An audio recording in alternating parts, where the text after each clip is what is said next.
আসসালামু আলাইকুম প্রিয় শিক্ষার্থীবৃন্দ, সবাইকে বেসিক আমেজের পক্ষ থেকে শুভেচ্ছা এবং স্বাগতম। আজকে আমরা আলোচনা করব একাদশ দ্বাদশ শ্রেণী অর্থাৎ এইচএসসি তথ্য যোগাযোগ প্রযুক্তি আইসিটি বিষয় চতুর্থ অধ্যায় ওয়েব ডিজাইন পরিচিত এইচটিএমএল এর এইচএসসি 2024 সালে সকল বোর্ডের বহু নির্বাচনী প্রশ্নসমূহ সম্পর্কে।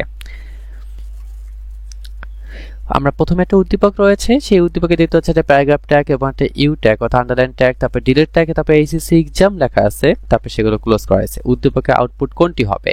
এখানে সঠিক আউটপুট হবে আমাদের হচ্ছে গিয়ে গ নাম্বারটা। সঠিক উত্তর গ। কোনটি এইচএসসি এক্সামের স্থলে pen.jpg ছবিকে লিঙ্ক টেক্সটে আকারে উপস্থাপন করতে নিচের কোন কোডটি ব্যবহৃত হবে? এখানে চারটি অপশন রয়েছে, সেই চারটি অপশনের মধ্যে উত্তর হবে আমাদের সঠিক উত্তর হচ্ছে গ নাম্বারটি। অর্থাৎ আমাদের প্রথম অপশনটির মধ্যে প্রবলেম হচ্ছে গিয়ে এখানে আমাদের যে হাইপারলিংক করা হয়েছে এখানে ইমেজ ট্যাগ কোনো যুক্ত করা হয়নি। দ্বিতীয় অপশনের মধ্যে প্রবলেম হচ্ছে এখানে ইমেজ ট্যাগ যুক্ত করে হয়েছে কিন্তু সেটাকে ট্যাগ আকারে উপস্থাপন করা হয়নি, অর্থাৎ less than greater than use করা হয়নি। চতুর্থটা সমস্যা হচ্ছে কি সেখানে আমাদের হাইপারলিংক ট্যাগটাকেই মধ্যেই ইমেজ ট্যাগ সংযুক্ত করে দেওয়া হয়েছে ভিতরেই আর কি, ইমেজকে আলাদাভাবে উল্লেখ করেনি। তাই সঠিক উত্তর হবে গ নাম্বারটি। নিচে কোনটি অস্থায়ী মেমোরি? এখানে তিনটি অপশনের মধ্যে সঠিক উত্তর হবে র্যাম, খ নাম্বারটি। এইচটিএমএল ট্যাগের চিহ্ন কোনটি? সঠিক উত্তর হচ্ছে খ, অর্থাৎ লেস দেন এবং গ্রেটার দেন যেটা থাকবে।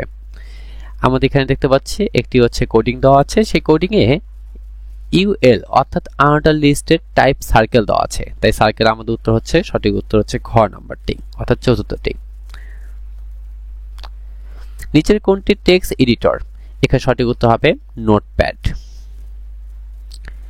সবচেয়ে বড় হেডিং কোনটি? সবচেয়ে বড় হেডিং হয় থেকে H1 এবং সবচেয়ে ছোট হেডিং হয় H6। দৃশ্যকল্প 1, রুমি কলেজে ভর্তি আবেদনের জন্য একটি সাইবার ক্যাফেতে গিয়ে একটি ইলেকট্রনিক ফর্ম পূরণ করে সেখানে বসেই সে তার মোবাইলে পূরণকৃত ফর্মের আলোকে নির্দেশনামূলক একটি মেসেজ পায়। দৃশ্যকল্প 2 এ একটি HTML কোড দেওয়া আছে যেখানে শুধুমাত্র লেখা আছে ক্রিকেট বোর্ড। দৃশ্যকল্প 1 এ তথ্য প্রযুক্তি কোন সেবাটি গ্রহণ করা হয়েছে? সঠিক উত্তর হবে হচ্ছে গিয়ে ওয়েবসাইট। দৃশ্যকল্প 2 এ ব্যবহৃত হতে পারে, এখানে আমাদের তিনটি অপশন দেওয়া আছে, এই তিনটি অপশনের মধ্যে উত্তর হবে সবগুলোই, অর্থাৎ HTML syntax, text editor, browser software সবগুলো উত্তর হতে পারে। তালিকা তৈরির জন্য ব্যবহৃত আবশ্যক ট্যাগ হচ্ছে কোনগুলো? সেখানে আমরা দেখতে পাচ্ছি এখানে প্রথম অপশনে আছে অর্ডার লিস্ট, সেটা আমাদের ব্যবহৃত হয়। এলআই মানে লিস্ট আইটেম, সেটা ব্যবহৃত হয়। ইউএল মানে আনঅর্ডার লিস্ট, সেটা ব্যবহৃত হয়, অর্থাৎ সঠিক উত্তর হচ্ছে সবগুলো। ওয়েব ক্লায়েন্ট ব্যবহারকারীর কাছ থেকে ইনপুট নিয়ে ওয়েব সার্ভারে পাঠানোকে বলা হয় রিকোয়েস্ট। নিচে কোনটি এমপি ট্যাগ? সেটা উত্তর হবে এইচআর অর্থাৎ হরিজন্টাল রুলার। নতুন ট্যাবে ওয়েব পেজ খুলতে ব্যবহৃত অ্যাট্রিবিউট কোনটি? সঠিক উত্তর হবে হচ্ছে টার্গেট। টেবিল সেলের বর্ডার থেকে টেবিলের ডেটা 50 px দূরত্বে রাখার জন্য নিচের সঠিক HTML কোড কোনটি হবে? সঠিক উত্তর হবে আমাদের হচ্ছে কি প্রথম অপশনটি, অর্থাৎ টেবিল বর্ডার 1 এবং সেল প্যাডিং 50। দ্বিতীয় অপশনটি দেওয়া আছে সেল স্পেসিং। সেল স্পেসিং বলতে কি একটা সেল থেকে আরেকটা সেলের মধ্যে দূরত্ব আর কি, আর সেল প্যাডিং বলতে সেলের ভিতরে ডেটার মধ্যে দূরত্বকে বোঝানো হয়েছে। সফটওয়্যার তৈরির জন্য কি প্রয়োজন? সফটওয়্যার তৈরির জন্য আমাদের এখানে প্রয়োজন হচ্ছে কি কম্পিউটার ভাষা। HTML কোড যেখানে আমাদের দেওয়া আছে একটা প্যারাগ্রাফের পি ট্যাগ, তারপরে আছে এ লেখার পর সুপ ট্যাগ ইউজ করা হয়েছে। সুপ মানে উপরে বোঝায়, সাব বলতে নিচে বোঝায়, তাহলে আমাদের প্রথমটা উপরে হবে, প্রথম টুটা, দ্বিতীয় টুটা হচ্ছে নিচে হবে, অর্থাৎ সঠিক উত্তর হবে খ। এখানে উদ্দীপক দেওয়া আছে রফিক আইসিটি ল্যাব ক্লাস একটি টেবিল তৈরি HTML কোড লিখে ওয়েবসাইট তৈরি করে ব্রাউজারে প্রদর্শন করে দেখলো টেবিলের লাইন দেখাচ্ছে না। রফিক তার ওয়েব পেজটিকে পাবলিশ করার চিন্তা করলো। উদ্যোগের লাইন প্রদর্শন না করার কারণ কি হতে পারে? এর কারণ হচ্ছে কি ওখানে বর্ডার 0 করা আছে। উদ্যোগকে ওয়েবসাইটটি পাবলিশ করার জন্য কি করতে হবে? সঠিক উত্তর হবে এখানে হচ্ছে তিনটি অপশন দেওয়া আছে, এই তিনটি অপশনের প্রথম দুইটি হবে সঠিক উত্তর, অর্থাৎ ওয়েব হোস্টিং এবং ডোমেইন নেম রেজিস্ট্রেশন। ওয়েব পেজে এক পেজ থেকে অন্য পেজে যাওয়ার জন্য কোন ট্যাগ ব্যবহার করা হয়? সেটা হচ্ছে হাইপারলিংক ট্যাগ অর্থাৎ এ ট্যাগ। সিএসএস এর পুনরূপ কি? এই চারটি অপশন দেওয়া আছে, তার মধ্যে সঠিক উত্তর হচ্ছে প্রথমটি। ওয়েবসাইট দৃষ্টিনন্দন করার জন্য কোনটি ব্যবহার করা হয়? সেটা হচ্ছে সিএসএস।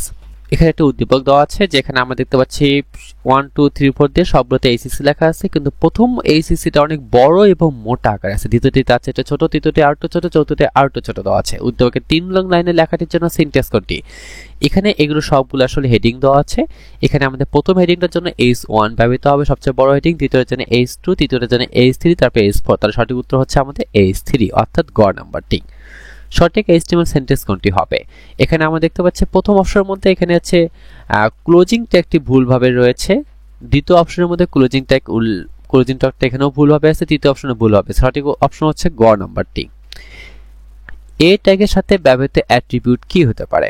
এখানে এ ট্যাগটা বলতে আমাদের হাইপারলিংক ট্যাগকে বোঝানো হয়েছে, সেখানে ব্যবহৃত অ্যাট্রিবিউট আমাদের সঠিক উত্তর হবে 1 ও 2, অর্থাৎ HREF হাইপারলিংক রেফারেন্স এটাকে বলা হয় এবং একটা টার্গেট, এখানে ব্ল্যাঙ্ক বসে না। কোনটি এমডি ট্যাগ? সঠিক উত্তর হবে প্রথমটি হরিজন্টাল রুলার। একটি ওয়েবসাইটে কয়টি অংশ থাকে? সঠিক উত্তর হবে এখানে 2টি, অর্থাৎ ক নাম্বার অপশনটি। HTML ওয়েব পেজ তৈরির জন্য ফাইলের এক্সটেনশন কি হতে পারে? এখানে ফাইলের এক্সটেনশন হবে আমাদের হচ্ছে 1 ও 3, অর্থাৎ HTML হতে পারে অথবা HTM হতে পারে। টেবিল বডিতে সারি তৈরি করতে ব্যবহার করা হয় কি? সারির জন্য আমাদের যে ট্যাগটি ব্যবহার করা হয় সেটা হচ্ছে টিয়ার ট্যাগ। HTML ফাইল এডিট করার জন্য ব্যবহৃত টেক্সট এডিটর কি হতে পারে? সেটা আমাদের হচ্ছে নোটপ্যাডও হতে পারে, আবার হচ্ছে আমাদের নোটপ্যাড প্লাস প্লাস হতে পারে, আবার সাবলাইন টেক্সট হতে পারে, অর্থাৎ সঠিক উত্তর হবে আমাদের হচ্ছে ঘ নাম্বারটি সবগুলো। google.com কি? google.com হচ্ছে একটি সার্চ ইঞ্জিনের নাম। একটি ওয়েবসাইটের অংশ হচ্ছে কি হতে পারে? এখানে তিনটি অপশন আছে, সার্ভার, ক্লায়েন্ট এবং ডকুমেন্ট। এই তিনটি অপশনের মধ্যে সঠিক উত্তর হবে 1 ও 2, অর্থাৎ সার্ভার এবং ক্লায়েন্ট। হাসি HTML ভাষা শিখেছে, সে বর্তমানে সে ওয়েব পেজে ছবি যুক্ত করা শিখছে আর কি। এখানে হাসি এখন ওয়েব পেজে কোন ট্যাগের ব্যবহার শিখছে? এখানে সঠিক উত্তর হবে প্রথমটি ইমেজ src image.png, এই ট্যাগটি উল্লেখ করতে হবে ইমেজের জন্য। হাসি ওয়েব পেজে ছবি যুক্ত করলে এখানে তিনটি অপশন দেওয়া আছে, সেই তিনটি অপশনের মধ্যে উত্তর হবে 1 ও 2, অর্থাৎ টেক্সটের পরিমাণ কমিয়ে আনা যাবে এবং ব্যবহারকারীর নিকট পেজটি দৃষ্টিনন্দন হবে। একটি ওয়েবসাইটকে পাবলিশ করার জন্য ওয়েব সার্ভারে ওয়েবসাইটটি আপলোড করার পদ্ধতিকে কি বলা হয়? ওয়েব সার্ভারে ওয়েবসাইটটি আপলোড করার পদ্ধতিকে হোস্টিং বলা হতো, খ হবে। এখানে আমরা এটা দেখতে পাচ্ছি একটা উদ্দীপক দেওয়া আছে যেখানে টাইপ দেওয়া আছে সার্কেল, অর্থাৎ উত্তর হবে আমাদের ঘ নাম্বারটি। HTML এ একাধিক রোকে মার্চ করতে কোন অ্যাট্রিবিউটটি ব্যবহৃত হয়? সেটা হচ্ছে রো স্প্যান। আর যদি বলতো একাধিক কলামকে মার্চ করতে কোন অ্যাট্রিবিউট ব্যবহৃত হয়, তখন আমাদের কল স্প্যান উত্তর হতো। এবার একটু উদ্দীপক দেওয়া আছে, রাসেল HTML ব্যবহারে ক্লাসে লিখলো পি মানে প্যারাগ্রাফ ট্যাগ দিয়ে ইমেজ src picture.jpg দিয়ে আমাদের ওয়াইড এবং হাইট দেওয়া আছে। এখানে আমাদের হচ্ছে অবশ্যই ভুল করে একটা লেস দেন বসেনি, এখানে একটা লেস দেন হয়তো আর কি, কিন্তু আউটপুটে তার ফলাফল আসেনি। উদ্দীপকে অ্যাট্রিবিউট কোনটি? এই ট্যাগটির মধ্যে আমাদের অ্যাট্রিবিউট এখানে src একটা অ্যাট্রিবিউট, তারপরে আমাদের এখানে ওয়াইড একটা অ্যাট্রিবিউট, তারপরে আমাদের হাইট একটা অ্যাট্রিবিউট, তিনটি অ্যাট্রিবিউট ব্যবহৃত হয়েছে, কিন্তু অপশনে আমরা দেখতে পাচ্ছি শুধু ওয়াইড আছে, তাই সঠিক উত্তর হবে গ।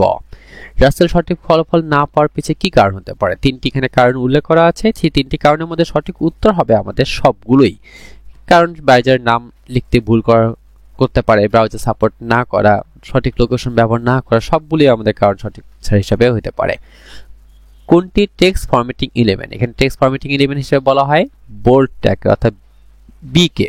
এই ছিল আমাদের চৌথ অধ্যায়ের উপর 2024 সালে এসএসসি পরীক্ষায় আসা সকল বোর্ডের বহু নির্বাচনী প্রশ্ন। আমাদের ভিডিওটি ভালো লেগে থাকলে আমাদের চ্যানেলটি সাবস্ক্রাইব করে পাশে থাকবেন। ধন্যবাদ।